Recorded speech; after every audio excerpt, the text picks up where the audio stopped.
Back in May '92, in a little village near Moscow, there was this Sheila, Galina, down on her knees in the rich, dark soil behind a wooden dacha, planting spuds. This wasn't just some casual hobby, or something she did for a bit of weekend fun.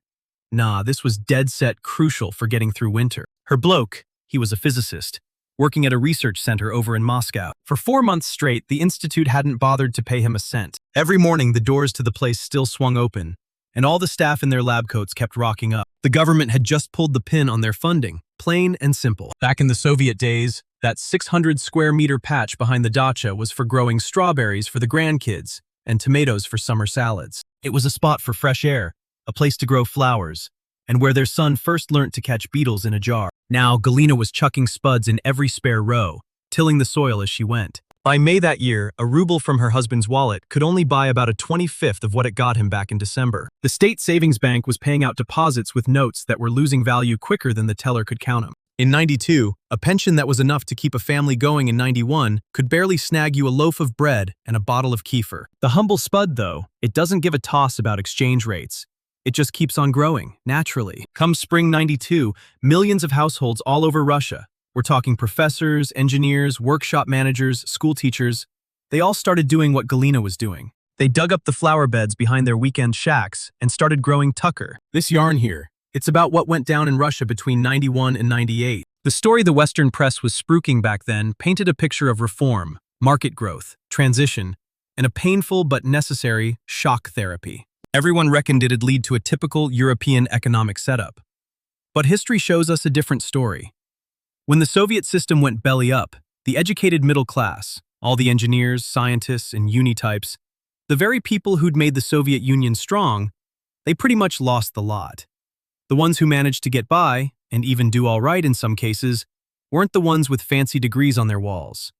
Nah, it was the blokes and Sheilas with spuds stashed in their cellars, US dollars hidden in jars, hands that could fix a busted engine, and a network of favors owed to them by people they'd helped out over the years. Before we crack on, just a heads up. This is historical info, not financial advice. Do your own homework, eh? Let's duck back to Moscow for a bit, right in the dying days of the Soviet Union.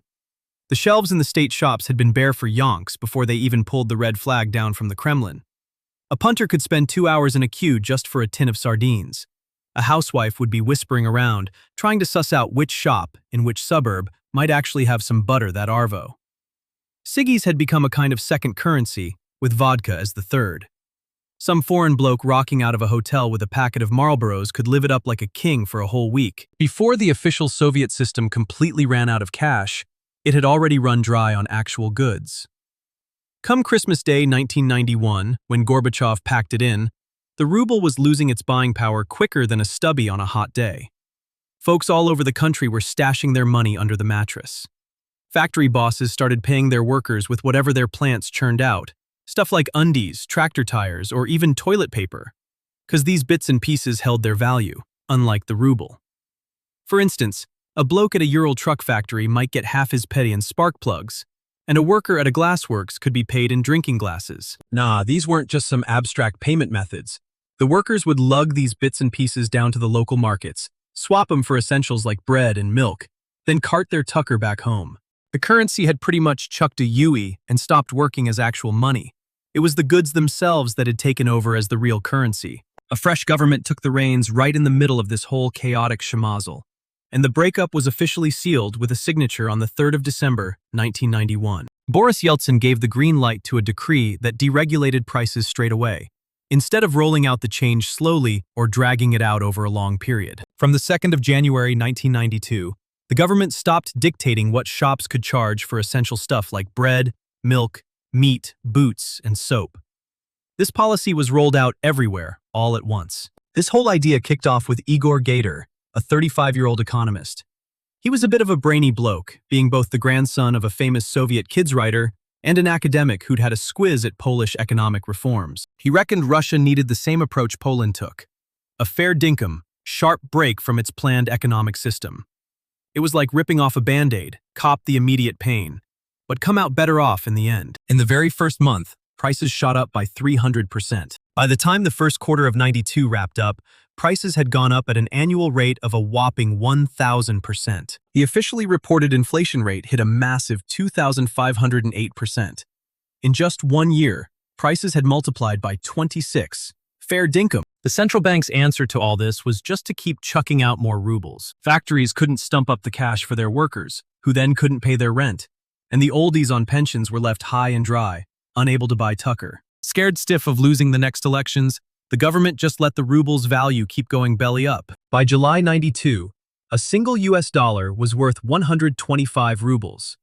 This exchange rate then shot up to 414 rubles per dollar by early 93, then to 1,247 in 94, and finally to a massive 3,627 by early 95. It was all just a cumulative effect, mate. From 91 to 95, the cumulative inflation rate shot up to a mind-boggling 200,000%. Just think about the poor bloke, a Soviet engineer who diligently saved for 3 decades. A fella who'd ticked all the boxes for his society. He studied hard, became part of the institute, and even chipped in on the space program. In 1990, he'd put away 10,000 rubles in the state savings bank for his retirement. By 95, that same amount, which could have bought him a car, was barely enough to snag a kilogram of sausages. The official spin was that this outcome was just the necessary cost of the economic transition. But fair dinkum historical accounts show it was actually the result of a different choice.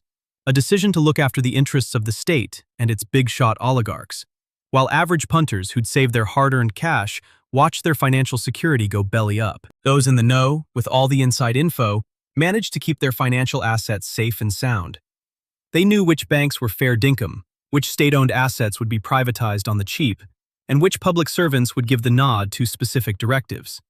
So they ended up snapping up industrial factories, oil fields, nickel mining sites, and even broadcasting networks. Between 94 and 96, a scheme called Loans for Shares helped shift some of Russia's biggest companies like Norilsk Nickel, Yukos, Sibneft, and Lukoil into private hands for just a fraction of what they were actually worth on the market. Talk about a bargain! A small bunch of money blokes chucked some cash at a government that was absolutely skint. In return, the government put up shares in state-owned companies as security. If they couldn't pay back the loans, those bankers just took the shares. Fair dinkum. A steel mill, raking in billions each year, got snapped up for a measly $100 million. And get this, a nickel mob, responsible for a fifth of the world's palladium, went for less than a New York pad. What actually went down wasn't a proper market deal, more like just carving up the assets.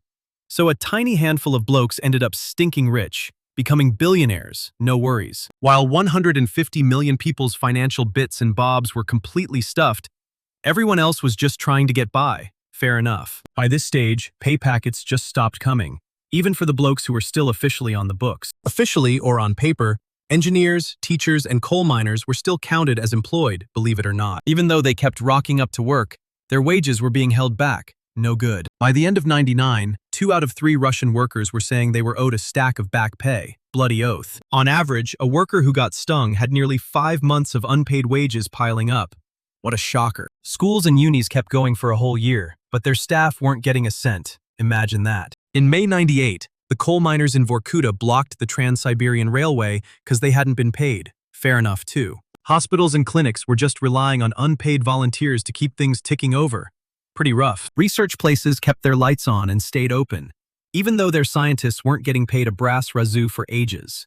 Tough gig. A nuclear physicist from Dubna, who was crucial for building those Soviet reactors, had to drive a cab at night just to feed his family. Poor bloke. A professor from Moscow State Uni, a real whiz in classical literature, slowly flogged off her own book collection, one by one, at the weekend markets on Arbat Street.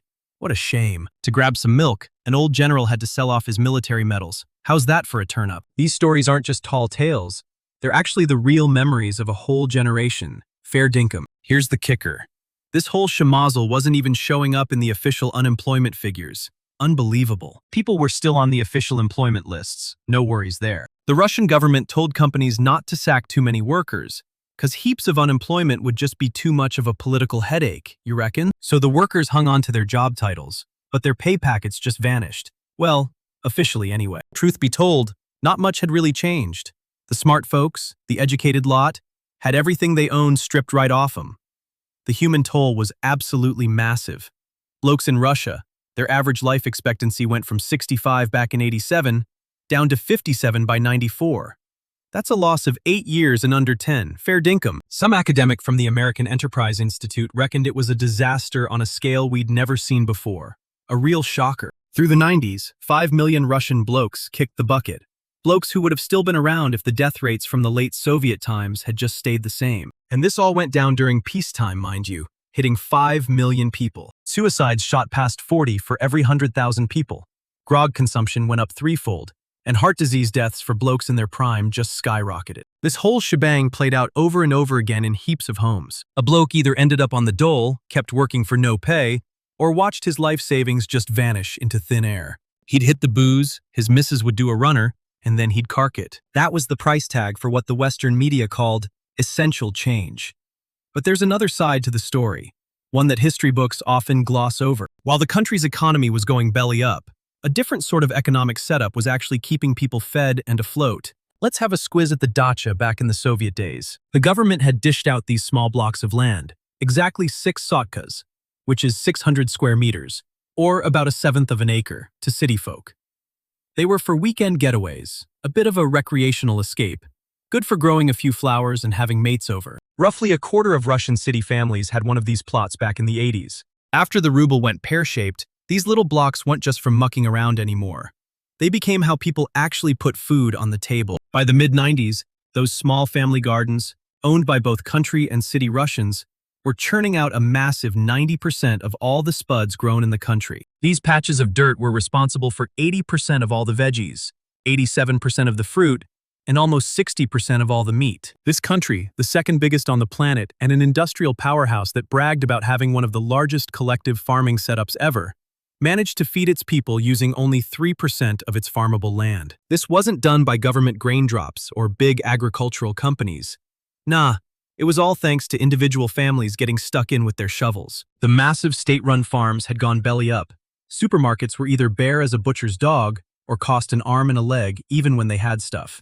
And the local currency, the ruble, was worth bugger all. The country dodged a bullet with famine, all thanks to Galina and another 35 million Russian households who chucked out the flowers and put in veggie patches. Spuds don't give a stuff about exchange rates. Cabbage ain't reading the papers, and your chook out the back isn't waiting for a pay packet. Families with a dacha and a few hundred square meters of land could pretty much sort out their own tucker. But if you didn't have a patch like that, families were stuck buying their grub with cash that was losing its value quicker than a politician's promise. A fair dinkum study, though heaps of people overlooked it, showed the Soviet government only let folks grow stuff on their dacha plots if the land was a bit rubbish, like on slopes, rocky bits, or patches the collective farms reckoned were no good. Even though these dachas were on the crappiest soil in the country, they still churned out a fair chunk of Russia's food. And they did all this growing without any chemical fertilizers, tractors, or any of that gear the big state farms thought was absolutely crucial. It was just the families, really, with their shovels and the seeds they'd kept from last year's crop, getting stuck in. On top of all that, something else was happening at the dacha, a bit of a phenomenon that never made it into the farming stats. That patch of dirt became the absolute hub for the whole extended family, even for a nan who wasn't getting her pension anymore. Even a grandson who was out of a job could still get stuck into the veggie patch and grow some tomatoes. A neighbor with a busted fence could swap an Arvo's work for a bag of onions. No worries. The dacha helped people out in a couple of ways. It grew tucker, and at the same time, it gave him a real sense of purpose. A bloke out of work who could still bring home some grub from the dacha for his missus and kids, well, he kept his dignity. But a fella just sitting around in an empty flat on his lonesome, he wouldn't have that same dignity, eh? This was the first real goer of a solution. Not about money, but more about a spud and a bloody good reason to get out of bed in the morning. Next up, it was all about trade. Back in '93, Moscow was absolutely chockers with engineers who were out of a job. At the same time, the city was also crawling with Japanese cars. While the Soviet Union used to keep a lid on imports, opening up their borders meant a flood of second-hand Toyotas and Nissans rocked up in Vladivostok and the Kodka. These cars, chucked out from Japanese wreckers, made their way across Russia's train lines and ended up everywhere on the main drags of every town.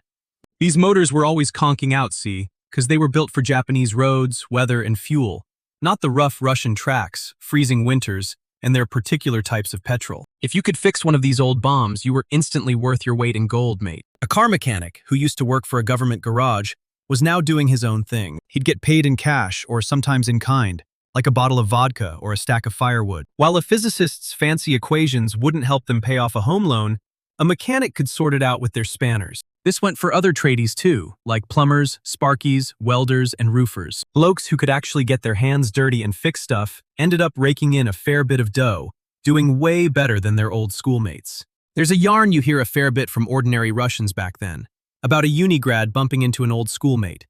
The grad, with 3 degrees under their belt, hadn't seen a bit of meat in a month. The mate, who'd chucked in school after year 10 to learn welding, was sporting brand new boots. The grad's polite. The mate offers to shout them lunch.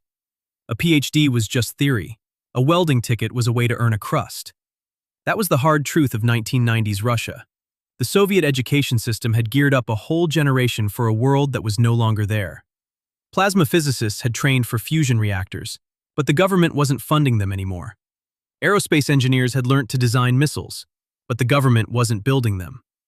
Orchestra conductors had trained to lead orchestras that couldn't pull a crowd who could afford tickets. Tradies, though, had learnt to fix things, and things kept on breaking. A deeper point here is that a specialized skill only holds its value if the specific system that needs it is still ticking along. A general skill, one that sorts out common problems for every home, small business, and garage, keeps its value no matter what system's in place. A busted pipe is a busted pipe in any economic model. A cold winter is a cold winter under any regime. Plumbers, stove fitters, and sparkies survived because the problems they fixed didn't vanish with the Soviet Union. That was the second smart move. Skilled trades, work that couldn't be sent offshore or made redundant. Because it was all happening locally, a whole other thing popped up, and it needed its own special name. The word chelnoki comes from chelnok, which is like a weaver's shuttle, zipping back and forth across a loom. Right through 92 and 93, millions of Russians, called chelniki, were constantly crossing international borders, lugging cheap plastic bags chock-a-block with goods. Off to Turkey for leather jackets and towels, to Poland for soap and makeup, to China for the Far East mob for clothes and tools, and to Finland for coffee and chalky. They'd buy stuff for one price, then flog it off for another at the makeshift outdoor markets that sprung up in every Russian town. A fair chunk of these chelnoki were women, school teachers whose pay had dried up, librarians from closed libraries, and engineers from defense plants who'd lost their contract. They'd cross the border with a stack of rubles, about what you'd get for a pension, that they'd swapped for US dollars. After filling up a red and blue plastic bag with their wares, they'd head back home by plane or train, only to spend 4 hours straight flogging jeans at a snowy market. This whole caper wasn't exactly glamorous.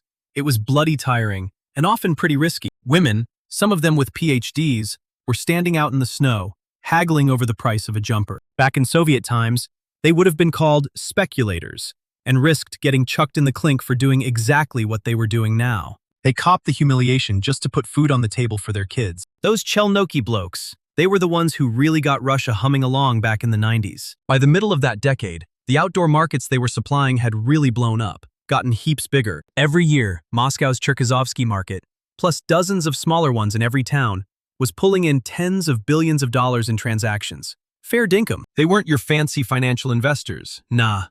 More like school teachers just lugging around suitcases. The basic idea behind a chelnik, just like a good mechanic, is that when the official economy goes a bit wobbly, you gotta rely on people who can actually get practical stuff done to survive. These days, a customer might be picking up a plane ticket, a suitcase, 12 hours of hard yakka, a bit of a profit on a jumper, or even the boots you'll be wearing by Friday. It wasn't a flash job, mind you.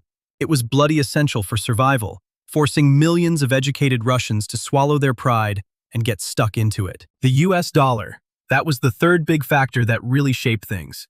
But before the dollar really took over, there was a crucial in-between stage that's worth having a squiz at. Back in the mid-90s, the Russian economy didn't just flick a switch from using rubles to dollars, you know. For a fair few years, the actual cash itself pretty much vanished. By 98 in Russia, more than half of all industrial deals were happening without any actual money changing hands. Manufacturers would pay their suppliers with finished goods, and then those suppliers would turn around and pay their own workers with the very same items. Local councils were getting their tax payments in things like electricity, steel bars, or even bits and pieces for tractors. By 97, less than 60% of the federal taxes collected were actually paid in real cash. The rest was all sorted out through various swap deals. While the economists called it demonetization, in reality, it was pretty much like a whole country had gone back to a medieval bartering system. A steel mill might pay a coal mine with some beams, and then that coal mine would turn around and pay a power station with coal. The power station workers would get paid in kilowatt-hour vouchers, which they could then swap for cheaper tucker. In some shops, every single transaction meant a bit of a loss in value. Each swap resulted in a slight depreciation. But because cash was so bloody scarce and the ruble was all over the shop, people would rather take a hit on value than risk it all. Yeah, so in this whole shebang, the US dollar really started to matter, eh? Back in the mid-90s, believe it or not, regular Russians were sitting on more US dollars than anyone else outside of America. The Yanks treasury reckoned Russians were stashing away a fair dinkum 40 to 50 billion bucks in cold, hard cash. You know, tucked in biscuit tins, under the mattress, in shoeboxes, and right at the back of the wardrobe. That's 40 to 50 billion quid in actual physical money, mind you, not sitting in some bank account, but as actual banknotes. Anytime a Russian earned a bit of extra dough, their first port of call was to find a kiosk and swap it for US dollars. Not to chuck it in the bank, nah, but to keep it on them, personally. Banks could just freeze your deposits. The government might devalue the ruble. And inflation? Crikey, that could gobble up your life savings in a week flat. A $100 note stashed in a coffee tin, though, that kept its $100 value. No worries. Then, August 1998 rolled around.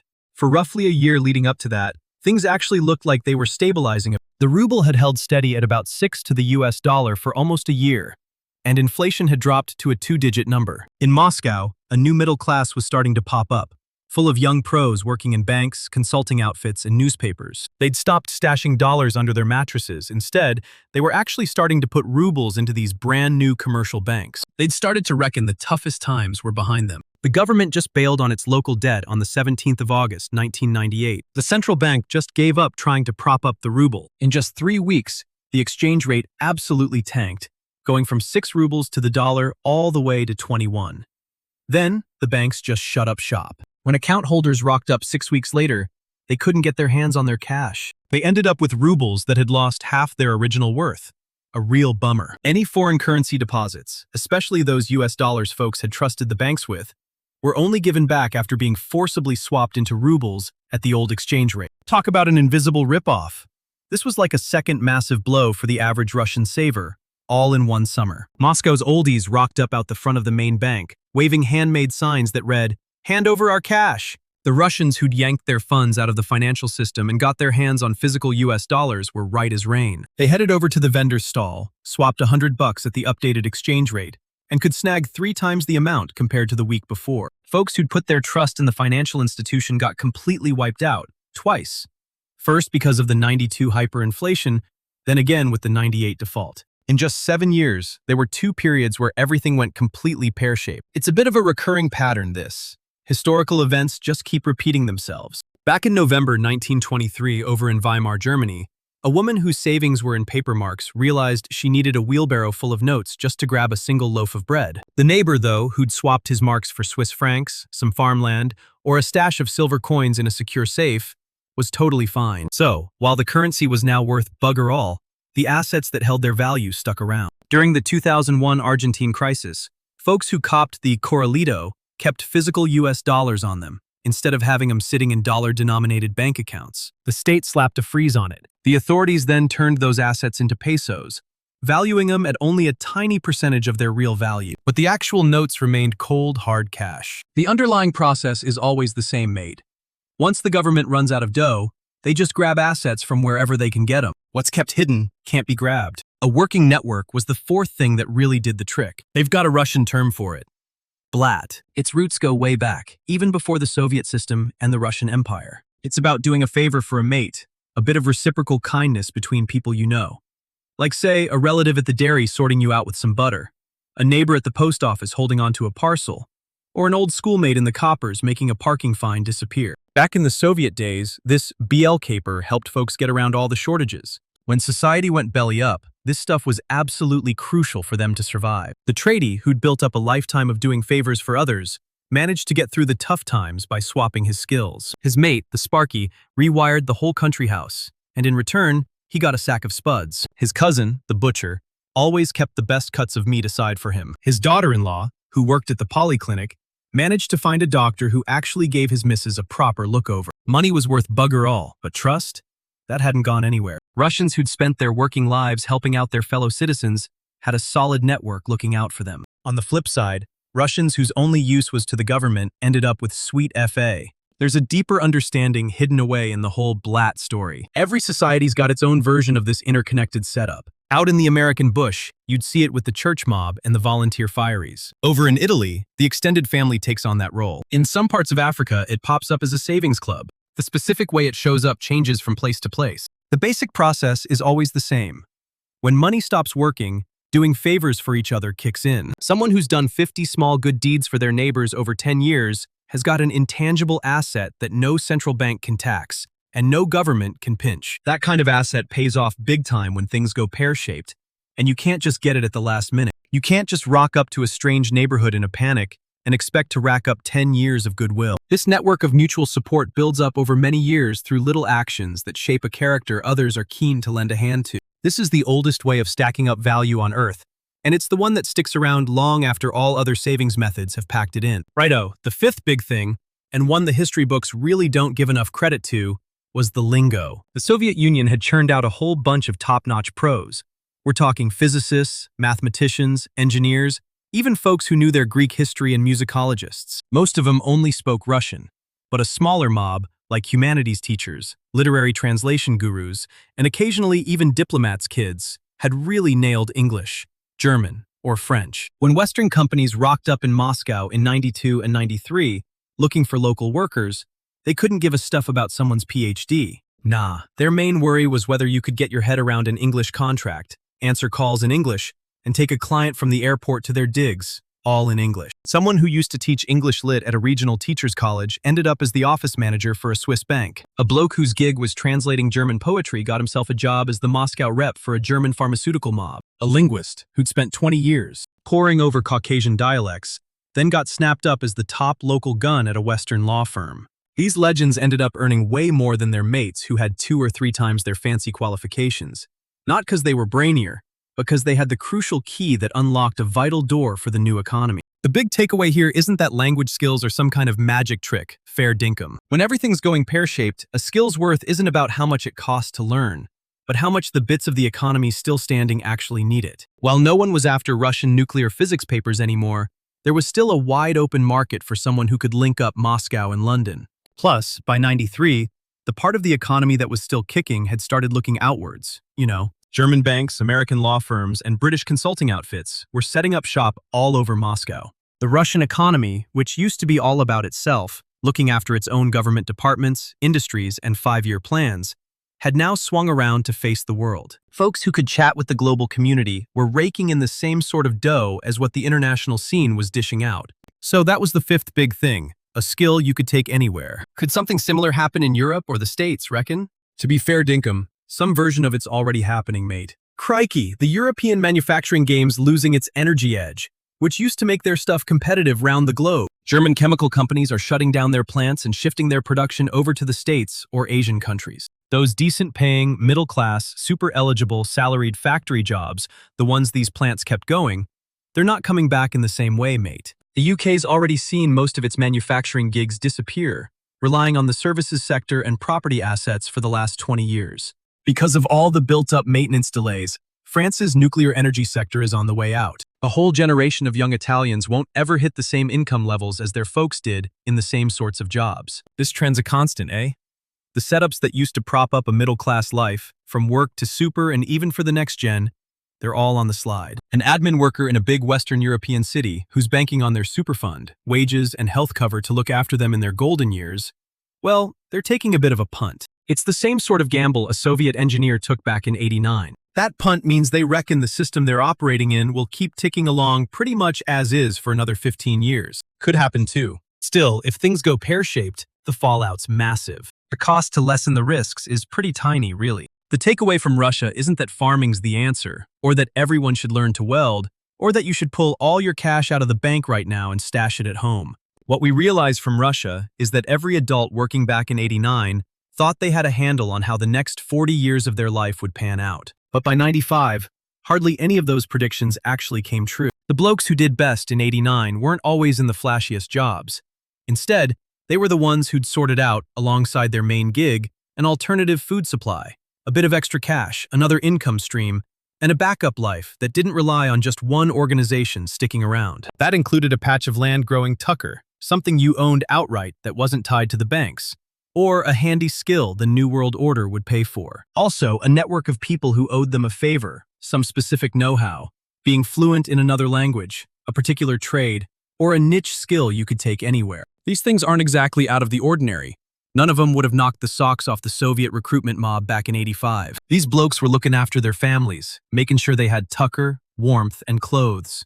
Not like those educated types flogging their books down Arbat Street. Here's the real kicker from my research. Russian dachas were churning out a fair chunk of the country's grub, even on the roughest land.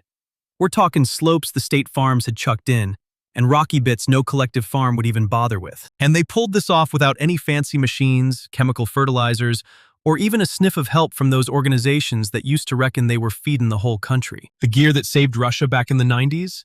It was all the stuff the Soviet state thought was a bit of a joke. A shovel, a hand water pump, a bit of foreign cash stashed away, a reliable mate, and a language book. Here's another thing that really stands out. Nearly every survival yarn from that time kicks off with someone who, around '89 or '90, just flat out refused to believe things were about to change. They kept on trusting the institute, left their savings in the state bank, hung on to their rubles, and were dead set convinced the next paycheck would rock up. But then, it never showed up. Not the first one, not the second, not even the third. By '93, the old world was cactus, and they hadn't bothered to cook up anything new to take its place. The Russians who got their act together quickest were the ones who started adapting early, before it was a must-do, and before everyone else realized they had to. The blokes who chucked in a spud patch back in '90, when the institute was still paying wages, got a year's head start when the payments dried up. Folks who'd swapped their first rubles for US dollars in '91, when the exchange rate was still pretty good, managed to hang on to their savings. But those who put off doing anything until the crisis completely swamped them, well, they copped the full brunt of it in the end. There's no real upside to being the last one to cotton on. On the flip side, being a bit proactive usually pays off. My final thought is this. The ruble turned into a bit of a joke. The state savings bank went belly up, the institute stopped paying its scientists, and the collective farms all fell apart. The Red Army even flogged off its weapons for scrap metal. In just 6 years, every single institution that had shaped Soviet society just packed it in. All at the same time. Galina, back in May '92, down on her knees in that rich black earth, wasn't doing it for political reasons or to oppose anyone. Nah, she was just keen on looking after herself. She'd cottoned on earlier than most that the system might not stick around, so she'd quietly taken charge of her own destiny, away from its grip. Here's the big thing the professional types didn't quite get.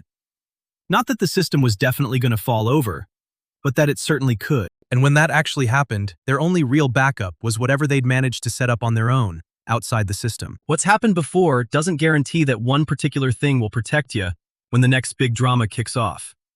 The only thing history guarantees is that the government won't be able to bail you out, seeing as the whole system's bound to go pear-shaped itself. The main thing isn't whether the organizations you trust will stick around. It's how much you're hanging your hat on them when they inevitably fall over. To make sure you don't miss the next vid, hit that subscribe button